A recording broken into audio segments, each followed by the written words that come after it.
Hello my lovelies. I'm ever so sorry I've not been around. I don't know if I spoke to you guys about all the dental work that I need, but basically because for the last 3 years every time I've swallowed I've vomited into my mouth. I've had a huge amount of acid in my mouth all the time, which has absolutely destroyed my teeth. So I had an extraction last week. I'm having another extraction tomorrow. And then I need to have 8 fillings done. And I have been in the most horrendous pain with my mouth. The tooth that I had extracted actually had an infection in it, so I'm on antibiotics at the moment. But I'm a week on now and it still hurts so much. So I have been a right stroppy cow bag, really sort of isolated myself. Because I've just been in so much pain and you can't get away from it when it's in your head, you know. And I've been getting a lot of like stress migraines because I've been so tense. So yeah, so that's why I've not been around basically. So Eds, I know we're sort of well into May now and I apologise for that. I feel like I've let the side down a little bit. I have been posting on Facebook, but I should have been posting on here as well, because May is Eds Awareness Month. Hooray! So we need to raise as much awareness as we can, and today I thought I'd have a little chat with you guys about what it really is, because people look at me and they see that I look well when I do my makeup, and as you know, if you watch regularly, I do my makeup because it's like putting a mask on and I sort of look like me again rather than looking like this tired, haggard old woman. So yeah, so what is it, and you know, where does it come from? Basically, if you have Eds, the collagen in your body is faulty and it overstretches, which means that anything that has or is a muscle, a ligament, a tendon or skin overstretches, which is why we have regular dislocations, because the muscles and the ligaments and the tendons aren't strong enough to support the joints, so you have frequent dislocations, or I do anyway. Everybody with Eds is completely different, I should say that first. I can only talk about my own personal experience. I used to have subluxations. I've had them all my life, and I just thought my hip was catching and I'd go, oh, my hip's come out, I've just got to put my hip back in. I've just had it all my life. I started to get damage within the hip joints. You have something called a labral within the hip joint, within your joints, which was explained to me as like a sort of soft toenail that supports the joint. And where my hip comes out, it's caught it, and I have substantial tears within the labral, within the hip. I've had it repaired twice. After the second surgery, they said they couldn't do any more for me because every time they do it, it creates scar tissue. The first surgery that I had done, there was a little notch of bone on one of my joints, and they decided to shave it away without really questioning like why it was there. And once they did that, I went from having subluxations, semi-dislocations, to full dislocations. And I fought really hard to stay on my crutches for as long as I possibly could. But it got to the point where I was having in excess of 9-10 dislocations a day. Every time I stood up, if I sat down, it was just relentless. And obviously every time you have a dislocation, you're potentially doing damage to the hip, or to the joint, should I say. So that's when I went into my wheelchair. At that time, my physical health was also really deteriorating, because it not only affects your joints, it can also affect your organs. So my colon, I had severe dysmotility syndrome, which means that nothing was moving through as quickly as it should. It was really sluggish, it was really slow, and it just kept expanding. And this is really graphic, bear with me, I'm sorry, but you know, if you've got something wrong with your bowel, you've got to talk bowels. So what happened was, for 3 months, I didn't go to the toilet, and because of the faulty stretchy collagen, my bowel just got bigger and bigger and bigger and bigger and bigger. Normally, at that point, it would have ruptured for somebody else because it was so compacted, but mine didn't. It just kept stretching. So it was awful because my bowel was still absorbing stuff out of the stool that had been there for like 3 months. So I was, oh God, it was like going through the menopause. I was sweating, I'd get these awful fevers, I'd be really sick.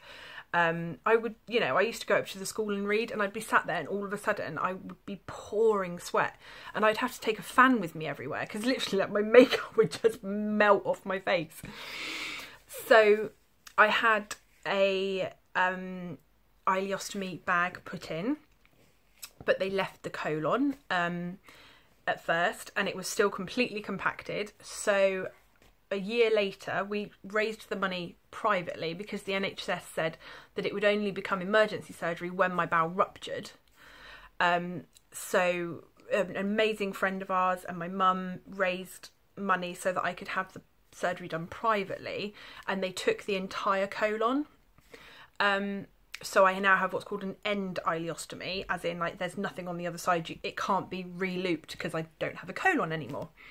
That was life-changing in a really positive way. I love my bag. I've always been really proud of my bag. I feel like it saved my life in the sense that it really transformed my life in a really positive way.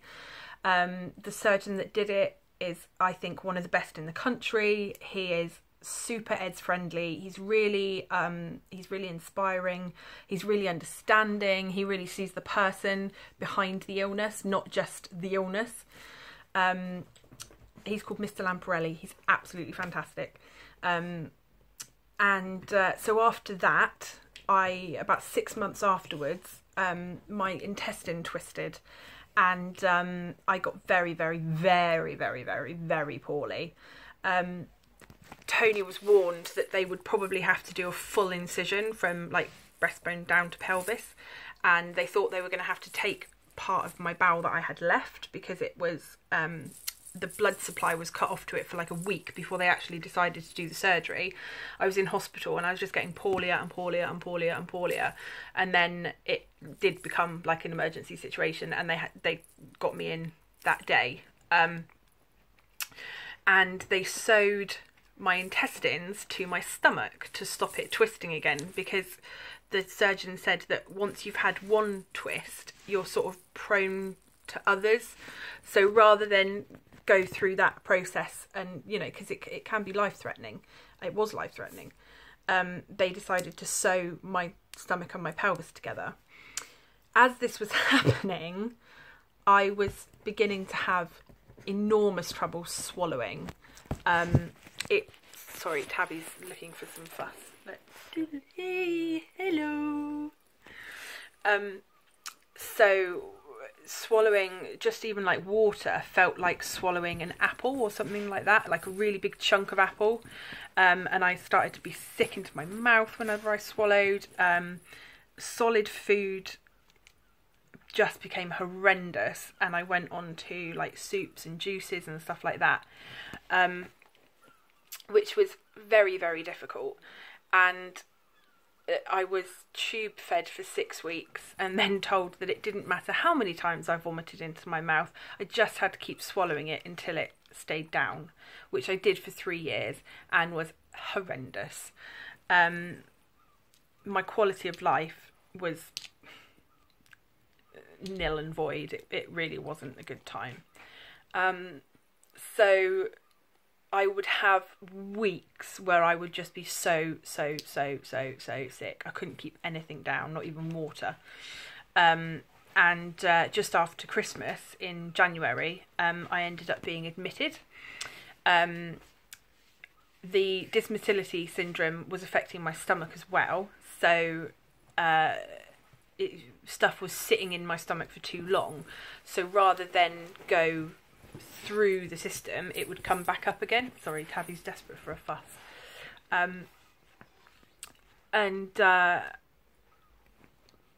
Yeah, any sort of volume, and I would just be so sick. And the nausea, it's sort of like having the most extreme travel sickness. You can't, like, there were days when I just couldn't move because I felt so sick, and if I did move I would start vomiting. I was in hospital for 3 days shy of 7 weeks. I had double pneumonia twice. The first time I ended up with the intensive care team looking after me. It was really, really frightening. They explained to me after the second time that my lower lungs aren't inflating properly. So I now do lung physio 3 times a day to try and get that lower lung inflated. Because what happens, what the doctor explained to me, was that like the lower lung was filling up with fluid. Stop it, stop. Sorry, she's licking. I can't stand it when she licks me. And I wasn't getting the pain and stuff like that until it hit my upper lung. And the infection was so bad, it really knocked out my adrenal gland. So I was on potassium for a couple of days, but they really needed, it's not a good thing to be on. So they put me on a steroid because my blood pressure was really, really low. I would lose my vision. I'd get really, really blurred vision. And I used to be able to say to the nurses, like, can you check my blood pressure, please? Because I can't bloody see anything. And it was traumatic. It was a very traumatic experience. One of the intensive care nurses, he was amazing. He was really, really good. And he said to me, if your body tires anymore, he said to me, we've got like 10 minutes, and if your body tires anymore, we're going to have to intubate you. And what's the word? What's the word, Tone? Oh, sedate you. That was what he said to me. So that, yeah, I'm sort of still working through all of that trauma. So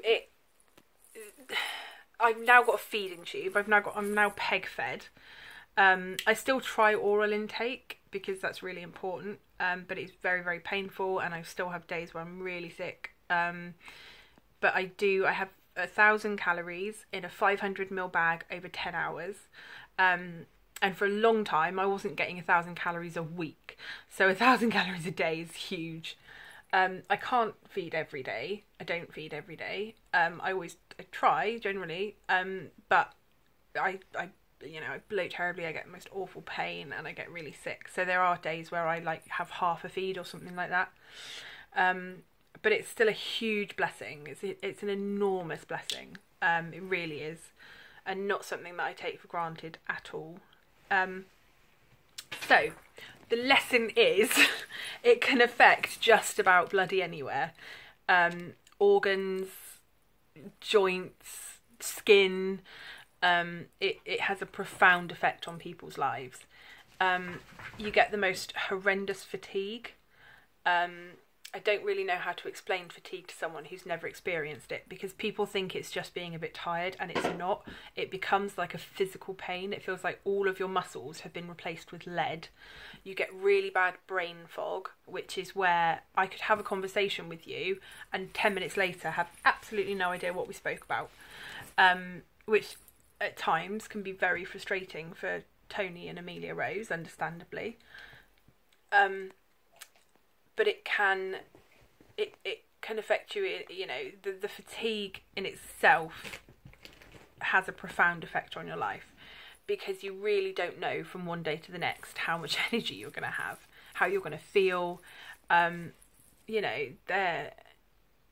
suffer with insomnia, so it's, for the last 15 years, it's not been unusual for me to go a day or two without any sleep. And before I went into hospital, it got to the point where I was having a nap in the morning, I was having a nap in the afternoon, and then I was sleeping at night. Fatigue is awful. It really, really is. It's terrible. I think people with EDS learn to hide their pain, because you're in pain all the time, to different severities. We learn to put a really good front on. We learn to show people what we think they want to see, which is us well. You learn to use the right language. I personally don't like being told to fight it. I don't like being told that I have to fight, because I think in that situation you're setting somebody up to lose, and I'm not a loser. You know, every day that I wake up and even if it's I sit up in bed and I hug Amelia Rose, I've achieved something. And I think if you bring in, when I had the pneumonia, I kept being told, you've got to fight it, you've got to fight it. And I remember thinking, like, I am fighting as hard as I can. This is me really fighting. And it ends up making you feel like a loser. So I don't like using that word. And I think you learn that certainly within the community, what language to use. Tony, my husband, is my full-time carer. How many years have you been my full-time carer now? 3 years. 3 years. I also have seizures, so I really need somebody with me all the time. He's a pro at putting joints back into place. And I'm going to embarrass him now. When I was in hospital, my friend, who's like my closest, lovely, I just love the pants off her, friend, nominated Tony for the Local Heroes Carer of the Year award with the local radio station, and he only bloody won it, so he is the Carer of the Year in Dorset. He's just sat there looking at his phone, completely ignoring me. So we've got a cheese and wine do to go to this week, and then next week there's a big black tie event. And was she the runner-up of The Voice? Don't know. Anyway, a contestant from The Voice. I think she was the runner-up, but she's from like 40 minutes down the road, and she's singing. So it's a 3-course meal. So I'm going to spend the whole night going, no, thank you, I can't eat. I'm good, thank you, I can't eat. But it should be really good. And I am so proud of him, because he absolutely deserves it, because he deals with so much. He's the one that when my stoma bag leaks, he changes the bed, he helps me wash every day. Like I say, he puts my joints back into place, he deals with me if I have a seizure, when I'm in hospital, you know, bearing in mind, like I say, the last time I was in for 3 days shy of 7 weeks. He basically becomes a full-time single father at home, whilst also being a full-time carer in hospital.